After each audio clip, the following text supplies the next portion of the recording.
नमस्कार विद्यार्थी मित्रांनो, आपला प्रश्न आहे 350 मीटर लांबीची रेल्वे 40 किलोमीटर व 250 मीटरची लांबीची रेल्वे 32 किलोमीटर वेगाने एकमेकांच्या विरुद्ध दिशेला जात आहे. तर त्या एकमेकांशी किती वेळात ओलांडेल? तर त्या म्हणत आहे असतात त्या एकमेकांना किती वेळात ओलांडतील असा प्रश्न विचारत आहे. तर सगळ्यात आधी विरुद्ध दिशा म्हणजे की प्लस करावा लागतो. आपला काय म्हणत आहे, वेळ इज इक्वल टू अंतर भागीला वेग.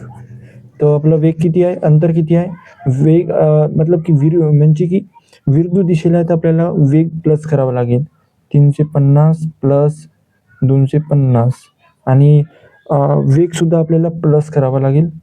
32 प्लस 40, 40 प्लस 32 कसा बी लिहा चालेल. आणि इंटू, कारण की आपल्याला सेकंदमध्ये काढायचं आहे ना, म्हणून 5/18 असतो असा आपल्याला घ्यावा लागेल. तसं तर प्लस करू घ्या सगळ्यात आधी. 0 5 5 10, चला 1 6 6 येणार नाही, इकडे येणार 2 7 72 ना. आता हा 18 वर जाणार, 18 आला वर. आता कटपीट करा. 9 9 18, 9 8 72, 2 1 2, 2 4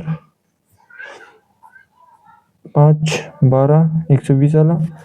4 3 12 30, म्हणजे की आपलं उत्तर येणार 30 सेकंद. हा आपला ॲन्सर आहे. जर व्हिडिओ तुम्हाला आवडली असेल तर शेअर करा, सबस्क्राईब करा. भेटूया दुसऱ्या व्हिडिओमध्ये.